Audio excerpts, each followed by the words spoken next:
Yo la team, j'espère que vous allez bien, que vous passez une bonne petite matinée. On se retrouve cet après-midi pour le concours Kicktip. La team, c'est la 18e journée de Ligue 1. Oui, déjà quasiment la moitié du championnat vient de se jouer. Vous avez l'habitude, le concours Kicktip, 10 scores exacts, 10 pronostics fun, 10 paris qui ne rentrent pas dans ma bankroll. Juste avant justement de parler de ces pronostics de la J18, on va forcément faire le bilan de ce qui s'est passé lors de la J17 également, des résultats des 5 meilleurs. C'est LOL, Piki et Marine Ping qui remportent la 17e journée avec 26 points. 3e position pour Ced 006, 25 points.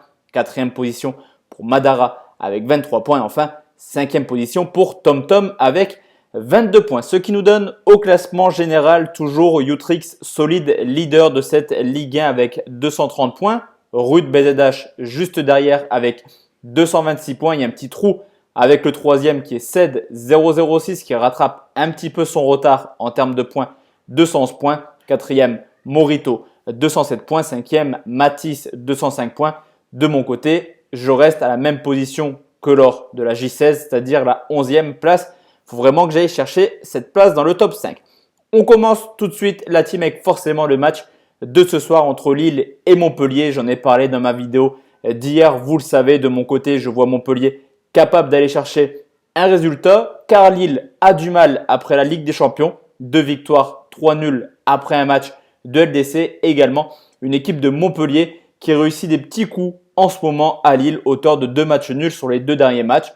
Je vais partir sur un nul, un match nul sans but exceptionnellement à Pierre-Mauroy, 0-0 entre Lille et Montpellier. Place maintenant au match de samedi la team et c'est l'Olympique de Marseille qui reçoit le FC Metz. Là, que dire de Marseille qui reste tout simplement sur 6 victoires de suite pendant que Metz, eux, restent sur 6 matchs sans victoire. Il y a déjà l'état de forme permet de juger le vainqueur de cette rencontre. Metz qui est à domicile est tout simplement la 18e équipe avec seulement 2 victoires en 8 matchs. Alors que Marseille montre des signes assez satisfaisants à l'extérieur. 4 victoires, 2 nuls pour seulement 2 défaites. J'ai déjà dit dans une ancienne vidéo, mais les 2 défaites sont à prendre avec des pincettes. Forcément, il y en a une à Paris où quasiment tout le monde perd et également une à Amiens où Marseille n'avait pas du tout son effectif au complet. Il manquait Thauvin, absent de longue durée, Camara, mais également Payet. Historiquement, Marseille réussit également pas mal à Metz. 2 victoires sur les 3 derniers matchs. Je pense que Marseille est capable de faire la passe de 7 et je vais partir sur une victoire des Marseillais sur le score de 2-0. Place maintenant la team au match de samedi soir. C'est le multiplex et on commence tout de suite avec Angers qui reçoit Monaco, une équipe d'Angers qui, ça y est, rentre dans le rang. Ils ne sont même plus dans le top 10. 3 défaites de suite alors que du côté de Monaco, il y a du mieux. Une équipe qui commence à prendre forme et forcément, grand retour sur le de Slimani. Le duo Slimani-Ben Yedder devrait être à la pointe de l'attaque monégasque. À domicile, ça se passait plutôt bien pour Angers en début de saison. En ce moment, c'est un peu plus compliqué, seulement 2 victoires sur les 5 derniers matchs. Mais Monaco, ce n'est pas non plus l'équipe la plus à l'aise à l'extérieur. 2 victoires en 8 déplacements. Les Angers-Monaco sont souvent serrés. Une victoire pour Angers, 2 pour Monaco, 1 nul sur les 4 derniers matchs. Je pense qu'on peut partir sereinement sur un petit match nul, un but partout entre les deux équipes. Nîmes reçoit Nantes et comment Nîmes va réagir après ces 2 claques, que ce soit à Bordeaux 6-0 mais également à domicile contre Lyon sur le score de 4-0 quand on reçoit une équipe de Nantes qui petit à petit, ça y est, recommence à gagner. 7 points pris sur les 4 derniers matchs, 2 victoires, 1 nul, une seule défaite contre le Paris Saint-Germain. Une équipe de Nîmes forcément amoindrie, Valls et Paquier suspendus pour cette rencontre. Mais est-ce que Nantes sera capable un petit peu d'embêter cette équipe de Nîmes qui a un jeu extrêmement physique? Au Costières, Nîmes, c'est pas extraordinaire, mais je pense qu'ils sont capables de battre une équipe de Nantes qui a quand même perdu 5 fois en 8 déplacements. Sursaut d'orgueil des Crocodiles, victoire de Nîmes sur le score de 1-0. 5e rencontre, la team, et c'est encore un mal glacé. C'est Toulouse qui reçoit le Stade de Reims. Toulouse tout simplement dernier, 20e, 35 buts encaissés, alors que du côté de Reims, ça y est, on s'est remis à gagner après 5 matchs sans victoire. Ils ont enfin pris les 3 points contre l'AS Saint-Etienne sur le score de 3-1.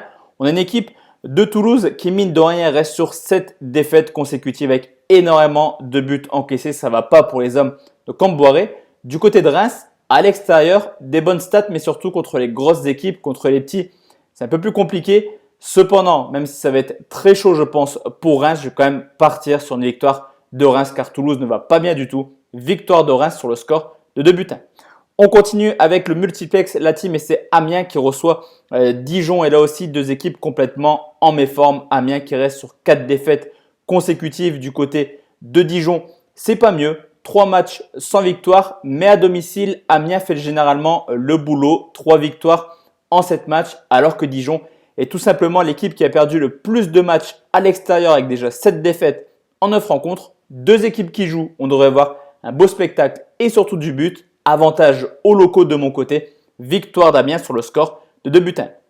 Dernier match de ce multiplex et c'est Brest qui reçoit Nice. Les deux équipes ont les mêmes stats, c'est-à-dire des équipes à l'aise à domicile et en grande difficulté à l'extérieur. Le match se joue à Brest. Une seule défaite en 9 matchs contre le PSG. Du côté de Nice, 6 défaites en 8 rencontres. Seul Dijon, justement, a fait pire à l'extérieur.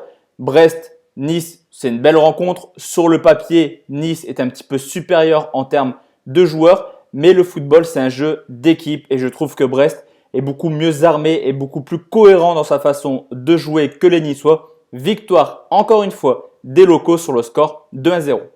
Place maintenant au match de dimanche et là, on pourrait avoir quelques surprises. Tout d'abord, c'est Strasbourg qui se déplace à Bordeaux. C'est marrant ce match parce que Bordeaux fait une bonne saison, Strasbourg fait une mauvaise saison dans le jeu et dans les points, mais cependant seulement 5 points d'écart.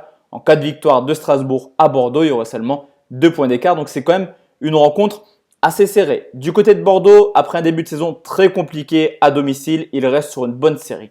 3 victoires de suite, alors que Strasbourg, à l'extérieur, il y a une seule victoire, c'est à Amiens, mais un score fleuve 4-0. Au sinon, c'est quand même 7 défaites, seulement 4 buts marqués à l'extérieur. Je vous l'ai dit, c'était à Amiens. Tout porte à croire que Bordeaux est capable de s'imposer à domicile contre Strasbourg. Mais historiquement, j'aime bien un petit peu l'historique des confrontations entre les équipes et on peut remarquer que Strasbourg a réalisé tout simplement 2 gros coups à Bordeaux l'an passé et l'année d'avant. 2 matchs de victoire. On pourrait peut-être avoir une surprise, un sursaut d'orgueil de la part des Strasbourgeois. Victoire de Strasbourg sur le score de 2-1. Rencontre de 17h et c'est l'Olympique Lyonnais qui reçoit Rennes. Alors à l'heure où je tourne cette vidéo, je ne sais pas si Lyon s'est qualifié pour la Ligue des Champions. En tout cas, ce qui est sûr, c'est que depuis l'arrivée de Garcia, ça gagne en Ligue 1. 5 victoires sur les 8 derniers matchs. Mais dans le jeu, ce n'est vraiment pas extraordinaire ce que nous proposent les Lyonnais. Alors que Rennes, après un mois de septembre et d'octobre complètement catastrophique qui les a vus dégringoler au classement et également se faire éliminer de l'Europa League, il y a du mieux du côté de Rennes qui reste sur 3 victoires consécutives. Là également, on va regarder un petit peu l'historique et ce qui est marrant, c'est que même pendant l'époque du Grand Lyon où ils ont terminé 7 fois champion de France sur les 15 dernières rencontres entre Lyon et Rennes, Rennes a toujours eu son mot à dire, que ce soit à Gerland ou au nouveau stade de Lyon. 4 victoires pour Lyon sur les 15 derniers matchs.